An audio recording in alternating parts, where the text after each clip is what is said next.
प्रिय दोस्तों, मेरे चैनल में आपका स्वागत करती हूँ। इस वीडियो में आपको इंटरनेट कहाँ से उत्पन्न हुआ और कैसे बनता है और यह कैसे काम करता है, आप मोबाइल में कैसे पहुँचता है। मुझे उम्मीद है कि आपको हमारा यह वीडियो पसंद आएगा। प्रिय दोस्तों, कृपया मेरे वीडियो को अंत तक देखें और मेरे चैनल को सब्सक्राइब करें। मेरे वीडियो पर कमेंट करना ना भूलें।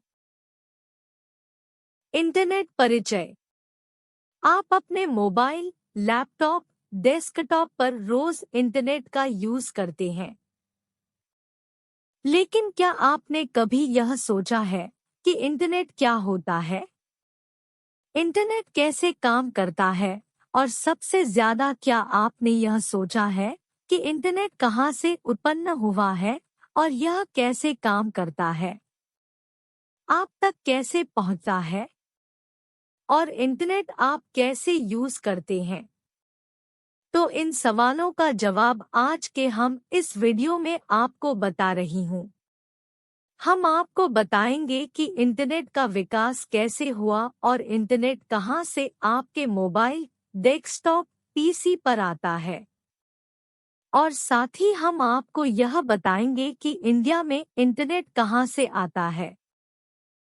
इंटरनेट क्या है? इंटरनेट कैसे बनता है? उससे पहले मैं आपको बताने जा रही हूँ कि इंटरनेट क्या है।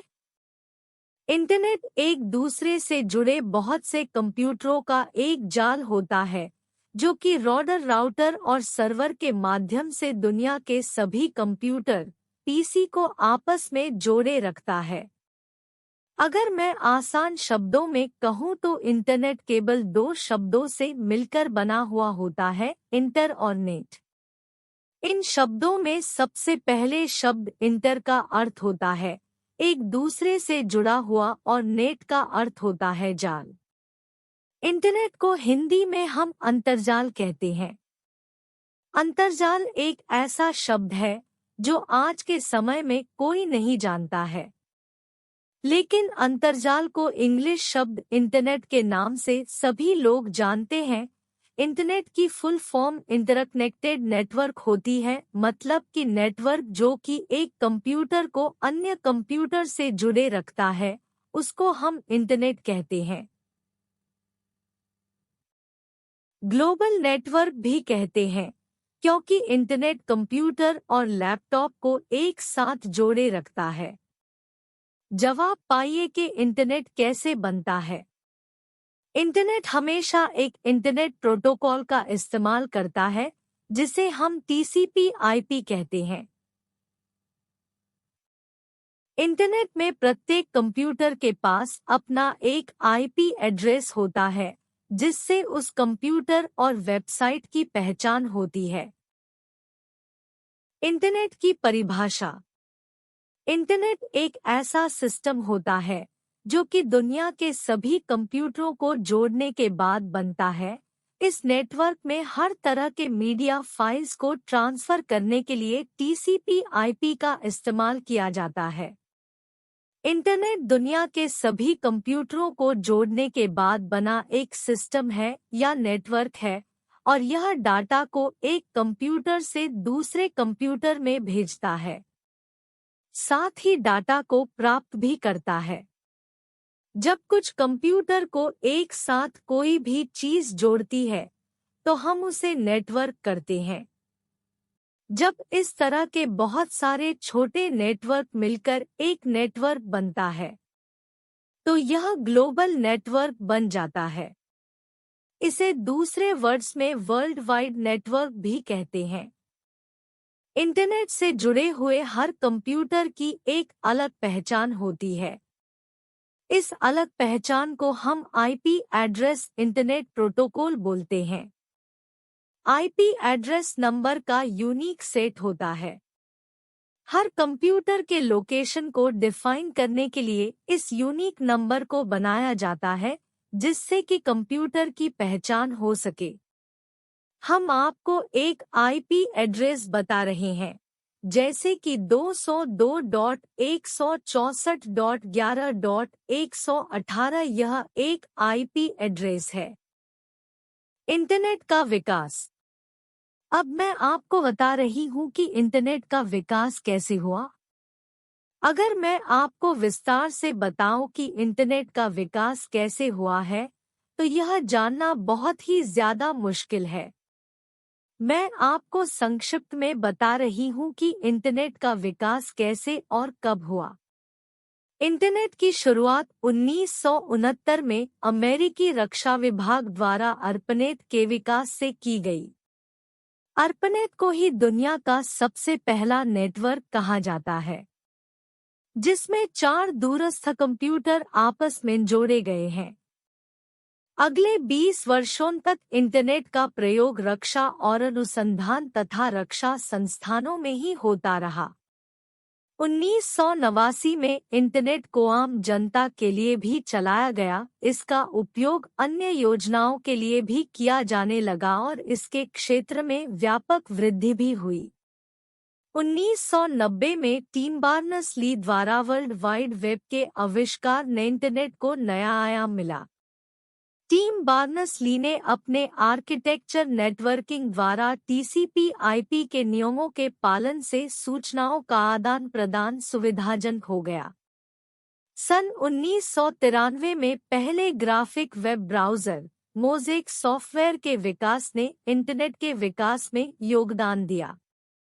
मोज़ेक सॉफ्टवेयर का विकास मार्क एंडरसन के नेतृत्व में किया गया। इंटरनेट में पैकेट स्विचिंग का यूज किया जाता है, जिसमें अलग अलग सूचनाओं को पैकेट बनाकर एक स्थान से दूसरे स्थान तक ले जाया जाता है। इसी वजह से एक माध्यम का उपयोग अलग अलग उपभोक्ताओं द्वारा किया जाता है। इसके द्वारा दुनिया के सभी कंप्यूटर एक दूसरे से बिना जुड़े हुए भी सूचनाओं का आदान प्रदान बहुत आसानी से कर सकते हैं। इंटरनेट को किसने बनाया है? अब मैं आपको बताने जा रही हूँ कि इंटरनेट को किसने बनाया है और इंटरनेट कैसे काम करता है। सन 1970 के अंत में विंडसर्फ नाम के एक कंप्यूटर इंजीनियर ने सभी मिनी नेट पर एक दूसरे के साथ बात करने के लिए सभी कंप्यूटरों के लिए एक ऐसा तरीका बनाया। इंटरनेट कैसे बनता है और इंटरनेट को किसने बनाया है? उन्होंने अपने आविष्कार को ट्रांसमिशन कंट्रोल प्रोटोकॉल या TCP कहा। उन्होंने एक और प्रोटोकॉल भी जोड़ा जिसे हम इंटरनेट प्रोटोकॉल या IP कहते हैं। आज के समय में हम जिस इंटरनेट का उपयोग करते हैं, उसमें TCP/IP प्रोटोकॉल का ही इस्तेमाल किया जाता है। सन 1974 में विंडसर्फ और रॉबर्ट ई. केहनी ने एक पेपर प्रकाशित किया जिसे द फादर ऑफ इंटरनेट के नाम से जानते हैं। इसी रिसर्च पेपर को प्रकाशित करने के कारण विंडसर्फ को इंटरनेट का जनक कहा जाता है। विंडसर्फ ने हमें बताया इंटरनेट कैसे बनता है। इंटरनेट कैसे बनता है? अब तक आपको यह पता जरूर चल गया होगा कि इंटरनेट दुनिया भर के सभी डाटा का एक जाल होता है। हम जो भी सूचनाएं इंटरनेट पर खोजते हैं, वह कहीं ना कहीं स्टोर जरूर होती है। सर्वर के जरिए हम तक यह सूचना पहुंचती है। दुनिया भर की इन्हीं सूचनाओं के मिलने से, सर्वर के जुड़ने से इंटरनेट खुद ही बन जाता है।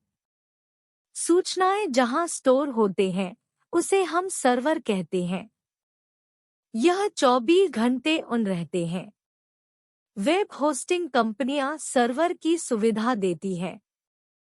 दुनिया भर के सर्वर फाइबर ऑप्टिक केबल द्वारा जुड़े होते हैं। बालों से भी पतले इन केबल में काफी स्पीड से डाटा ट्रांसफर होता है।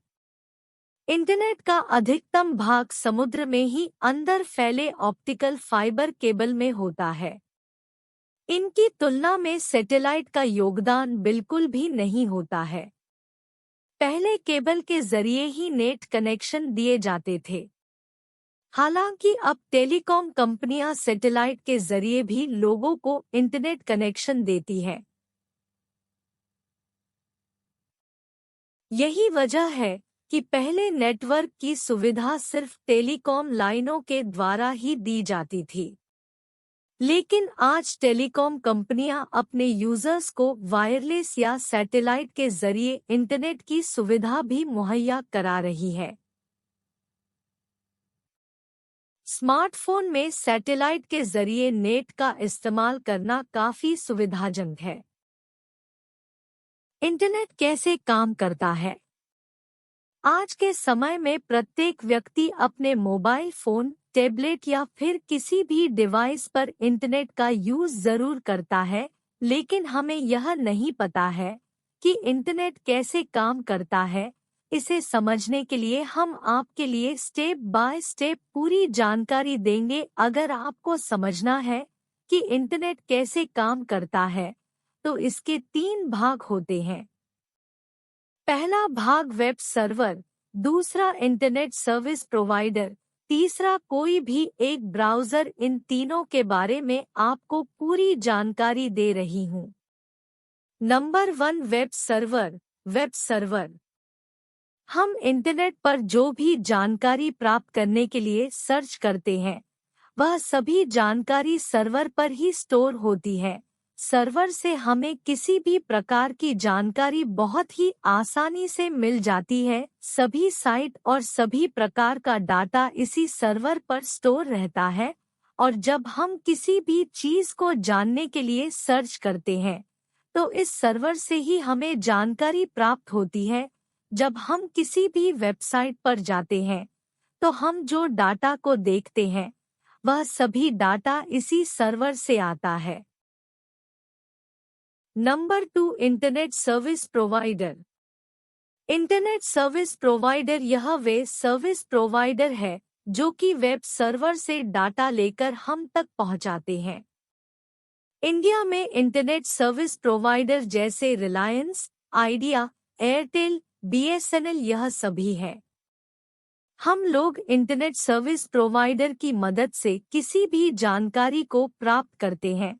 जब हम किसी भी चीज को सर्च करते हैं, तो सबसे पहले हमारी जानकारी इंटरनेट सर्विस प्रोवाइडर के पास पहुंचती है। उसके बाद इंटरनेट सर्विस प्रोवाइडर सर्वर से जानकारी को लेकर हम तक पहुंचाता है। Number 3, web browser.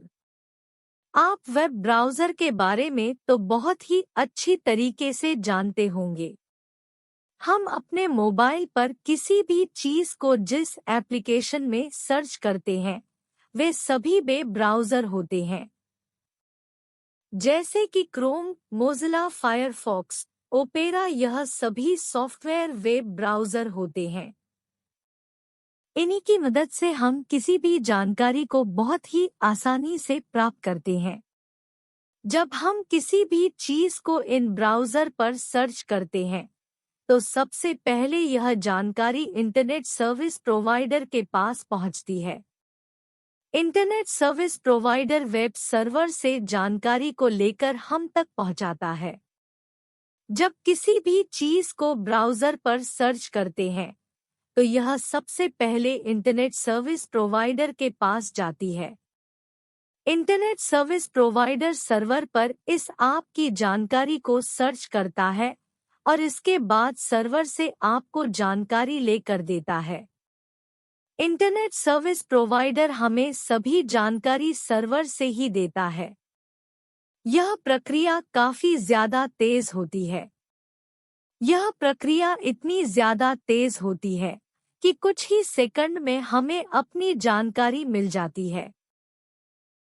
इंटरनेट का मालिक कौन है? यह बड़ा ही दिलचस्प सवाल है। आप बाजार से कोई सामान लेते हैं, तो उसकी कीमत देते हैं। उस सामान का मालिक कोई न कोई कंपनी होती है। किसी सर्विस को लेकर भी यही चीज लागू होती है। लेकिन आपने कभी सोचा है कि आप अपने मोबाइल, लैपटॉप या कंप्यूटर में जो इंटरनेट इस्तेमाल करते हैं, उसका मालिक ओनर ऑफ इंटरनेट कौन है? न BSNL, एयरटेल, जियो, वोडाफोन। BSNL, जियो, एयरटेल, वोडाफोन वगैरह तो सर्विस प्रोवाइडर हैं जिन्हें आप नेट पैक के लिए पैसे देते हैं। इंटरनेट के असली मालिक नहीं हैं। ये क्या सोच रहे हैं? इंटरनेट की मालिक सरकार भी नहीं है। दरअसल यह किसी एक व्यक्ति, एक कंपनी, संस्था या सरकारी एजेंसी की संपत्ति नहीं है और न ही ये सीधे तौर पर इसे नियंत्रित करते हैं। इंटरनेट पर किसी अकेली संस्था या संगठन का नियंत्रण और मालिकाना हक नहीं है, बल्कि यह सामूहिक मिल्कियत की चीज है। जी हाँ, इंटरनेट एक विशाल और स्वतंत्र कॉर्पोरेशन यानी मिलकर काम करने वाले समूह की चीज है। कोई भी कंपनी, संस्था या सरकार अपने नेटवर्क को मेंटेन करने के लिए जिम्मेदार होती है। कुछ एजेंसी सलाह जारी कर, इसके स्टैंडर्ड्स तय कर इसे सुचारू रखने में मदद करती है। WWW यानी world wide web consortium, world wide web consortium का जिक्र कहीं आपने सुना होगा। यह इंटरनेट के विभिन्न क्षेत्रों के लिए गाइडलाइन, स्टैंडर्ड और रिसर्च करने वाला समूह है। इस तरह इंटरनेट का कोई एक मालिक नहीं है। प्रिय दोस्तों, मेरे वीडियो को देखने के लिए शुक्रिया। कृपया मेरे चैनल को सब्सक्राइब करें और मेरे वीडियो पर कमेंट करना न भूलें।